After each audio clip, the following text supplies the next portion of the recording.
Vamos continuar agora a nossa entrevista sobre o Dia Mundial do Diabetes. A médica endocrinologista, doutora Vanessa Tavaroni, continua aqui comigo e eu vou ler já algumas perguntas dos nossos telespectadores, doutora. Tem algumas outras que eu quero fazer também. Minha irmã adquiriu diabetes na gravidez. Quais os cuidados que ela deve ter? Obrigada pela participação. Não se identificou, mas muito obrigada. Então, o diabetes na gestação é um ponto muito interessante que costuma ser rastreado no pré-natal normalmente. Vai depender dos níveis em que essa glicose está alterada, né? Quando uma alteração leve, muitas vezes só cuidados em relação à alimentação, à dieta. E se nesse ponto a gestante está aumentando muito de peso, cuidado com ganho excessivo de peso na gravidez é suficiente, mas tem que ser monitorado. Normalmente o ginecologista já encaminha para avaliação com o endocrinologista para esse acompanhamento. Quando esses níveis de glicose são mais alterados, normalmente necessita tratamento. E aí também, novamente, precisa da avaliação do especialista.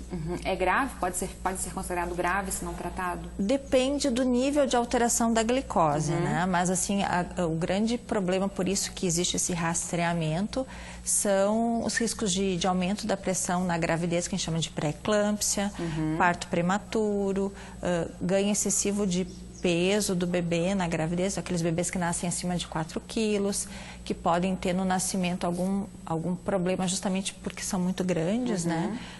Tem hipoglicemia no nascimento. Então, existem alguns problemas justamente que são importantes de serem prevenidos justamente com o rastreamento do diabetes na gravidez. Tá certo. A Ivonete Vergueiro, de Nonoai. Oi, Ivonete, obrigada pela participação com a gente, pessoal aí de toda a região. A minha mãe tem diabetes. Hoje ela não está muito legal. Ela falou que não está enxergando direito, que está com o lado do corpo dormente. Será que é por causa do diabetes? Bem, é difícil dizer, né, sem conhecer o paciente, mas assim, o diabetes, ele pode, como a gente estava falando antes, ele é uma causa de cegueira, diminuição de visão, então com certeza merece uma avaliação. Tem gente participando ainda querendo mandar beijo, vou aproveitar que eu vi aqui, a Ana Caroline queria mandar um beijo para minha mãe Lenira, que mora em Guatambu, e dizer que adora o programa. Ana, obrigada pela participação com a gente, vamos seguir aqui nas perguntas, agora eu já me perdi um pouco, vamos lá. Aqui, estou tratando, vamos lá. Boa tarde, meu nome é Josiane. Estou me tratando da diabetes com a doutora Vanessa. Um abraço para ela. Adoro obrigada. Os pacientes estão ligadinhos aqui também. Vamos lá que eu já me... vamos lá. Aqui... Não, aqui já é uma pergunta sobre um tema passado. Agora estão chegando várias ao mesmo tempo, as pessoas estão digitando ainda. Mas vamos lá, vamos que eu tinha anotado aqui por enquanto. Doutora, uma pergunta assim que a gente, como eu falei, né, quem olha de fora, assim, qual a diferença entre hiperglicemia e hipoglicemia? Então, a hiperglicemia, que é o que caracteriza o diagnóstico do diabetes, é quando os níveis de açúcar do sangue se elevam acima do normal, né? Então, a gente falou antes no primeiro bloco sobre quais são os critérios para o diagnóstico. Então, em jejum, 126 ou mais, no exame de sangue, ou qualquer momento do dia acima de 200 são níveis considerados elevados. A hipoglicemia normalmente é quando os níveis de glicose estão abaixo de 70. São situações diferentes. Tá, uma pessoa aqui que não quer se identificar e pergunta se o diabetes pode causar impotência sexual. Justamente, como o diabetes afeta a vascularização, os vasos sanguíneos, nervos, como consequência de um diabetes mal controlado, a gente pode ter casos de disfunção erétil, sim, porque afeta tanto a parte vascular quanto a parte nervosa, que é importante para a ereção. Para a pessoa que não fez exames e tal, não tem acompanhamento, o diabetes dá sinais?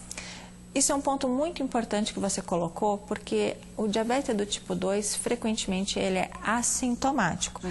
Os sintomas que a gente vai ter, normalmente, são sintomas de quando a glicose está muito elevada no sangue, normalmente valores no sangue acima de 200, 250, e aí a pessoa vai começar com visão turva, urinar mais vezes, mais frequentemente, sentir uma sede excessiva, cansaço, perda de peso. Esses são sintomas de alerta, que são chamados sintomas de descompensação agudos, né, de quando a glicose está muito alta. Mas, frequentemente, o diabetes ele não dá nenhum tipo de sintoma. Por isso que existe toda uma iniciativa de rastreamento da doença, né? Então, indivíduos normalmente a partir dos 45 anos, já devem periodicamente fazer exame de glicose, ou indivíduos mais jovens que já tenham excesso de peso, hipertensão, sejam sedentários. No caso das mulheres, como a gente está falando de diabetes gestacional, que já tem tido um histórico de ter tido bebês muito grandes, acima de 4 quilos. Então, essas pessoas têm o que a gente chama de fatores de risco. Então, essas pessoas começam com esse rastreamento mais frequentemente. Tem até uma pergunta aqui, onde é que a gente pode fazer esses exames? Então, na rede básica, nos postos de saúde, os exames podem ser feitos. O que é importante entender é que, às vezes, nessas campanhas que são feitas, e hoje, possivelmente, no dia de hoje, deve haver em vários locais da cidade, se faz aquele testezinho de ponta de dedo. O teste de ponta de dedo seria, digamos, um alerta para quando, se você tiver um valor alterado, ir imediatamente procurar atendimento, mas ele não dispensa a avaliação clínica com médicos e exames de sangue. Tá, tem uma pessoa perguntando quais os primeiros sinais do diabetes graves, a doutora acabou de responder. Então fica lá no nosso Facebook, Ver Mais Oeste, e dá uma olhadinha de novo na entrevista, por favor, porque a gente tem outras perguntas, tá? Lembrando que também a gente tem nosso Insta, Ver Mais Oeste SC. Olá, boa tarde, me chamo Tânia. Quais os carboidratos que um diabético pode comer? Um abraço, muito bom programa. Tânia, obrigada pela participação e pelo elogio. E aí, doutora? Então, os carboidratos, como grupo de alimentos, de nutrientes, eles são os alimentos que mais interferem na nossa taxa de açúcar após a refeição. Normalmente não existe uma restrição, ou seja, um corte total no consumo de carboidratos. O que a gente privilegia é que na dieta da pessoa com diabetes, como seria de uma pessoa saudável, o consumo desses carboidratos na forma mais complexa, né? Evitando aqueles alimentos que são mais processados ou ultraprocessados e, em algumas situações, o consumo do açúcar, né? Porque ele é um carboidrato simples, né? Então, carboidrato simples, como açúcar, mel, melado, chimia, é um alimento que eu ingiro e rapidamente essa glicose... Pois tem essa pergunta aqui. Algum tipo de açúcar é recomendado? Mascavo, de coco ou... Não, justamente, como esses açúcares são açúcares simples, eles são rapidamente absorvidos. E o diabético, então, de novo, diabético do tipo 2, ele tem uma liberação de insulina muito deficitária. Então, ele demora para liberar a insulina quando a gente se alimenta. Então, esse açúcar que eu vou comer, ele vai ser rapidamente absorvido e a minha glicose depois da refeição vai elevar demais. Então, existe uma recomendação de que a gente evite o consumo desses alimentos. O que a gente sabe hoje é que pequenas quantidades que a gente vai, então, planejar junto com a nutricionista, com o endócrino, até podem ser utilizadas. Mas isso tem que estar dentro do plano terapêutico. Aliás, o plano terapêutico nutricional. Bem rapidinho para a gente encerrar, uma pergunta que se comer muito doce fica diabético?